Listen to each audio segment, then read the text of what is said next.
Josh. How are you? Can I want to pre-record my newscast real quick? I am pre-recording the newscast. It's our dirty little secret. It's because we don't have enough staff members to actually do the newscast. So we have to, I have to do double duty. I have to not only pre-record the newscast, I have to direct the show. We're supposed to be on in 8 minutes, actually, but we're not going to get started on time, as usual. Feel better about it.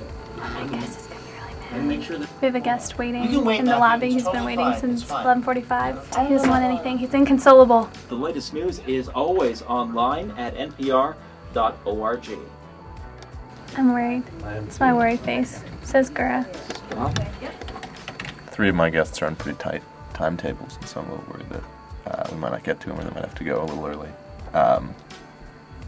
Charlie Murphy, sort of famous. Yeah. So his schedule's pretty tight. So I think we should start on time. I agree. Down, you know. I agree. I mean, I would have. So I we just would do it have. live? I would have just assumed we'd done that at 12.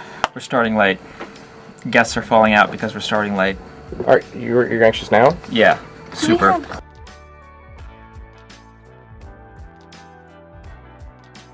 From NPR News in New York, this is both the Bryant hosts. Park Project with Alison Stewart and Open? Luke Burbank. Okay, I'm calling you exactly now. July 18th. Hello, I'm Alison Stewart, along with Luke Burbank. We had quite a night on Capitol Hill last night. There was like a big Senate slumber party. Somebody who was actually there a lot of this morning, last night, whatever, watching it was MSNBC's David Schuster. I think Democrats felt like they needed to make some sort of dramatic gesture to show that the Democrats are doing everything they can to end the war, but the Republicans are holding firm against that. Biggest ratings for C-SPAN ever. It's a new show debuting next week on BET. Stand by. Some people not happy about it. People acting a fool. Mostly African Americans. The creators and the host of the show, they say they're doing this for a good cause. At the end of the day, man, I just hope everybody sees it for what it is. Just another effort to make a statement and to try to help people. You may have this really great intention, but what if people just watch the show and they're just laughing at black people, acting like they think that all black people act?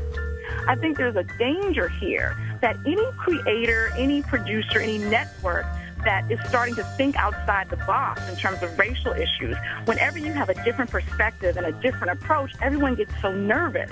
And I think it's time that we give things a chance. We're not trying to hurt nobody. Well, gotta let people watch for themselves. Charlie Murphy, host of Hot Ghetto Mess, and Jam Donaldson, founder of HotGhettoMess.com. Thanks for joining us. If, heaven forbid, some kind of terrible forces did release a super race of terrible... Would there be a race? Is that a race? What would you say the odds are that honey badgers are stalking Iraqi citizens? Would you say the chances are excellent? I would think it's pretty unlikely. Oh, really? Honey badgers don't eat people. Is it like a Pooh Bear of badgers, or are these guys pretty badass? Well, they're pretty ferocious. I mean, they've been in the 2003 Guinness Book of Records described them as pound for pound the most powerful creature in Africa. Well, David, it's really amazing that you lived to tell the tale of your time in the octagon with the honey badger, and we're the better for it. Thanks for coming on the Bryant Park Project. Oh, you're welcome. By the way, thank you for listening to the Bryant Park Project. We're at the end. We're at the end of the show. It went so fast. I'm Alison Stewart, and that's Luke Burbank. Blog it up. I'm about to. And let's do a slow fade on this music. That was a mess. That was not the plan at all. We busted almost every post. One of the segments went way too long. I think we had problems with intros. We were. It was just sloppy. Allison's going, oh. It's not so bad. It wasn't that awful. It's not so bad. We had had things to talk about, but it wasn't so bad. It could have been worse. It could have been way worse.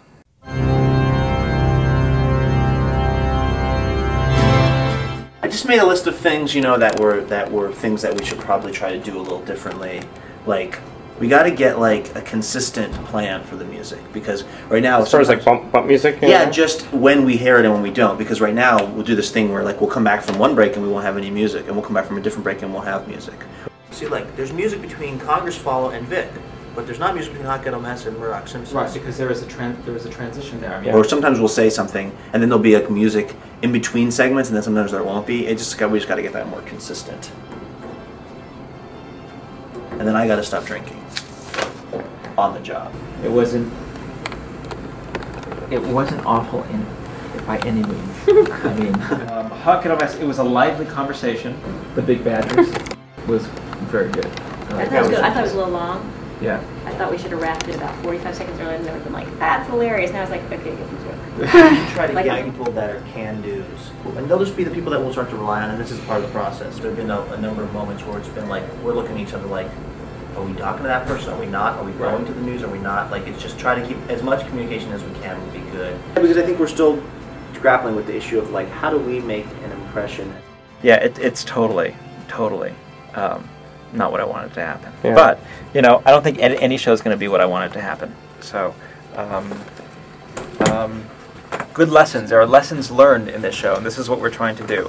And we'll figure it out after I go and bang my head against the wall.